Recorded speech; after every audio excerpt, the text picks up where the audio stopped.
और 6 चाचा और एक पापा की, ग्रैंडफादर की और अपने पापा की लाडली बेटी मैं पैदा हुई और मेरे आने पर बहुत खुशियां मनाई गई।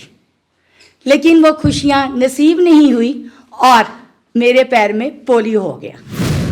क्योंकि मेरी ज़िंदगी का एक मकसद है, जैसे सब चल रहे हैं वैसे मैं भी चलूँगी अपनी इन छड़ियों के साथ। तो मैं एक एक्सपीरियंस लेना चाहती थी कि इस चेयर पर मैं भी बैठ सकती हूँ कि नहीं। देखिए, जरा ध्यान से देखिए, ये दो क्या दिख रही हैं आपको, छड़ियाँ या मजबूती? मुझे तो ऐसे लगता है मैं डिसेबल नहीं स्पेशल एबल हूँ। मुझे ऐसे लगता है मैं डिसेबल नहीं स्पेशल एबल हूँ। स्पेशल एबल हूँ तभी तो ओपन माइक में खड़ी हूँ, तभी तो सिटी यूनिवर्सिटी ने बुलाया है। क्या कहोगे आप, दिव्यांगता? नहीं यारो, ये तो मेरी ताकत है। क्या आप बिना हथियार के चाहते हो? आपके पास तो हथियार है ही नहीं, आपको लाइसेंस लेना पड़ता है। देखो मेरे पास मेरे 2 हथियार हैं। बताओ, एबल या डिसेबल? सबसे पहले thanksful to city university and all you. और क्या कहूँ जिंदगी के बारे में, कुछ क्षण ऐसे हैं जिन्हें बताने में बहुत मुश्किल आएगी। कौन कहता है आसमान में छेद नहीं हो सकता? कौन कहता है आसमान में छेद नहीं हो सकता? अरे यारो एक पत्थर तो उछालो तबीयत से, अरे यारो एक पत्थर तो उछालो तबीयत से। मैडम मेरी ये चेयर हटाने लगी थी तो मैंने मैडम को रोका, क्योंकि मेरी ज़िंदगी का एक मकसद है, जैसे सब चल रहे हैं वैसे मैं भी चलूँगी अपनी इन छड़ियों के साथ। तो मैं एक एक्सपीरियंस लेना चाहती थी कि इस चेयर पर मैं भी बैठ सकती हूँ कि नहीं, एंड आई ट्राई कि मैं बैठ सकूँगी।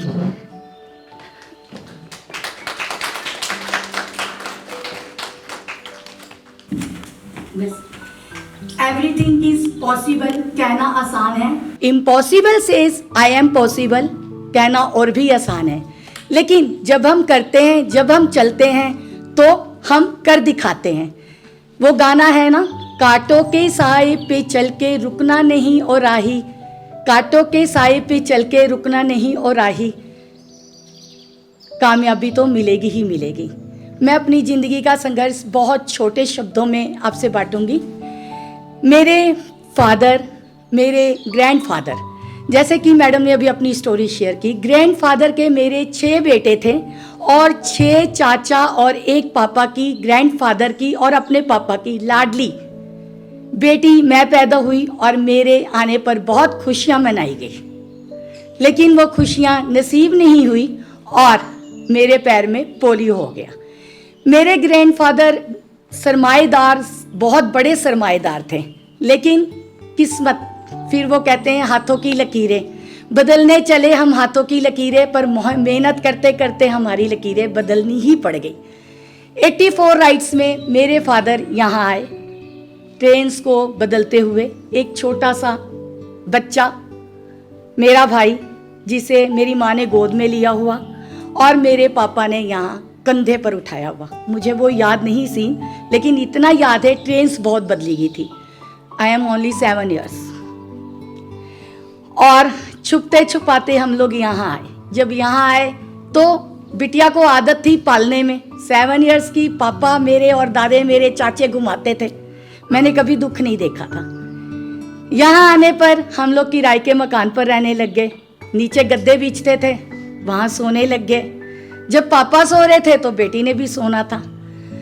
उन दंगों के बाद जिंदगी की शुरुआत हुई, आगे चलना शुरू की, मेरी एजुकेशन शुरू हुई। BA MA कर चुकी थी मैं और बुटीक चला रही थी, बहुत अच्छी डिज़ाइनिंग करके, और मेरे मदर के साथ में चला रही थी।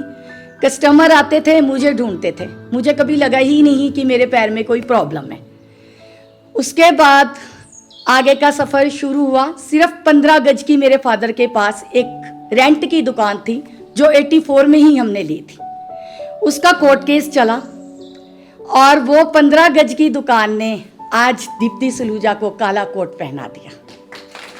ठोकरें किसी को निखार जाती हैं और किसी को बिखेर जाती हैं। वो 15 गज की दुकान के लिए कोई और थर्ड पर्सन, मालिक मकान मर चुका था, केस चल रहा था और वो कब्जा चाहता था। लड़ाई चलती गई और दीप्ति को एडवोकेट का पता नहीं था कौन सा चैम्बर है, पढ़ी लिखी थी लेकिन घर में, और एक थैला उठाना, अपने फादर के साथ चले जाना। उसके बाद नमन है उस इंसान को, हमेशा उसकी कलम सशक्त रहे जिसने दीप्ति की कलम को ताकत दी। किसी के लिए लिखना बहुत आसान है लेकिन सिखाना बहुत मुश्किल।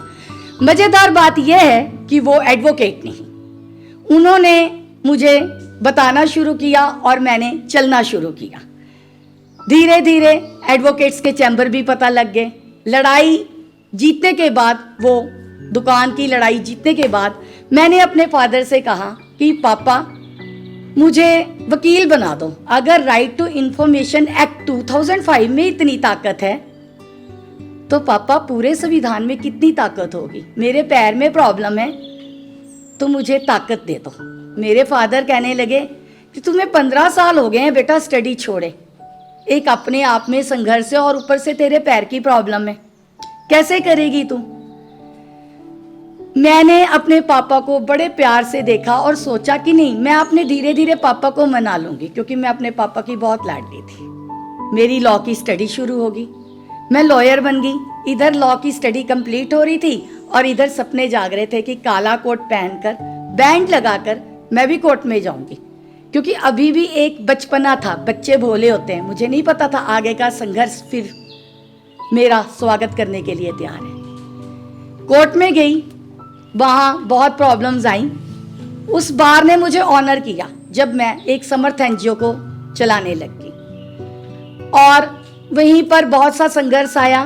प्रैक्टिस के लिए सब मेरे पैर को देख रहे थे, किसी ने मेरे दिल के अरमान नहीं देखे।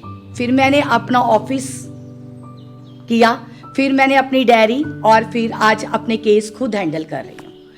ये अभी समय चल ही रहा था, मैं एडवोकेट बनकर अपने ऑफिस को एक इस्टेब्लिश कर ही रही थी कि मेरी, जिन्हें मैं अपना गुरु, अपना लाइफ पार्टनर, अपना लवर, अपनी माँ, अपनी गुरु, अपना सब कुछ समझती थी, वो ऑन द लास्ट 30 बीच में ही बीमार रहने लगी। शी इज फेसिंग कैंसर, और वो मेरे ऑफिस आए बिना ही दुनिया से चली गई। वो इतना बड़ा धक्का था कि समझ नहीं आ रहा था कि जीऊं या मरूं, करूं तो क्या करूं। उसके अलावा मेरा एक ब्रदर है जिसे लोग मंदबुद्धि कहते हैं, लेकिन वो स्पेशल एबल चाइल्ड मैं कहूँगी, 35 साल का। उसे कैसे संभालूं या अपने आप को कैसे संभालूं, और घर के खर्चे भी। आपको भी पता है बिना पैसों के कुछ नहीं होता। लेकिन जब मैं भाई को देख रही थी, लोग पागल पागल कह रहे थे या कुछ भी कर रहे थे, पत्थर मार रहे थे, मैं उन चीज़ों को नहीं शेयर करना चाहती। उसको देखकर मेरे मन में आया कि जिंदगी तो तेरी खत्म ही है, क्यों नहीं काम करती इन बच्चों के लिए। शायद इन बच्चों की मुस्कान तुम्हें जीने का एक नया अंदाज दे जाए। वहाँ से समर्थ की शुरुआत हुई। कैंसर पेशेंट्स के लिए जो गवर्नमेंट देती है स्कीम, सीएम मुख्यमंत्री योजना 1.5 लाख और पीएम प्रधानमंत्री योजना 5 लाख, वो तो मैं करती ही करती हूँ। लोग मेरे पास आते हैं और रात को 8 से 9 में मैं फ़ोन भी अटेंड करती हूँ। उसके अलावा मैंने स्पेशल चाइल्ड के लिए काम करना शुरू कर दिया। निरामया स्कीम 1 लाख की है जो 500 रुपये में मिलती है। ऐसे करके बहुत सारी गवर्नमेंट स्कीम्स हैं। बच्चों के स्कूल में, स्पेशल एबल स्कूल खोला नहीं मैंने, बच्चों के स्कूल में जाना शुरू कर दिया। उनके लिए सामान लेकर जाती थी, खाने पीने के लिए नहीं सर, उनको सिखाने के लिए। कभी दिए लेकर जा रही हूँ, कभी राखियों पर धागे लेकर जा रही हूँ, कभी मोती लेकर जा रही हूँ। उनके अंदर जो हुनर है, जो प्रतिभा है, वो निखारने की कोशिश करने लग गई। उन्हें सिखाना ही नहीं, उनका सामान बेचना शुरू कर दिया। खुद मैंने मंदिरों, गुरुद्वारों के बाहर बैठना शुरू कर दिया। जो उनसे कमाई आती थी उन्हीं को सामान लेकर दिया या फिर उनके डांस में खर्च किया, क्योंकि डांस हमेशा आत्मा से होता है। मैंने देखा अपनी ज़िंदगी में कि जब हमारी शादियां रिश्तेदारों की होती है तो हमें स्टेज पर जाने के लिए मनाही की जाती है। क्यों? हम इंसान नहीं? क्या डांस वही कर सकता है? जो आम इंसान डांस करते हुए स्टेज पर गिर जाता है तो उसे कहते हैं गलती से गिर गया। जो हम जैसा गिर जाए तो क्यों हमारी बेइज्जती? मुझे नहीं लगा, मुझे लगा इज्जत और बेइज्जती से ऊपर उठो। तो वो डांस फंक्शन करना, उनको नचाना कराना, यानी जो भगवान की शक्ति मुझसे करा रही थी मैं कर रही थी। ऐसे करते करते आज मुझे समर्थ दीदी के नाम से जाना जाने लगा और देश विदेश से फ़ोन आते हैं मुझे।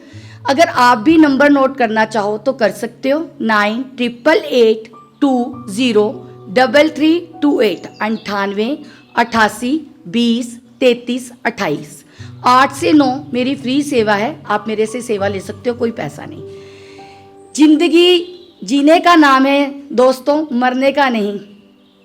मर तो जानवर भी जाते हैं। अगर आपने मरने के लिए ठानी है तो दूसरों के लिए जीना सीखना शुरू कर दो।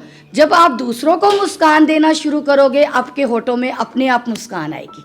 ये एक प्रैक्टिकल चीज़ है और परमात्मा ऐसी शक्ति आपको देता है जैसे लगता है कि आपका जन्म ही दूसरों के लिए हुआ है।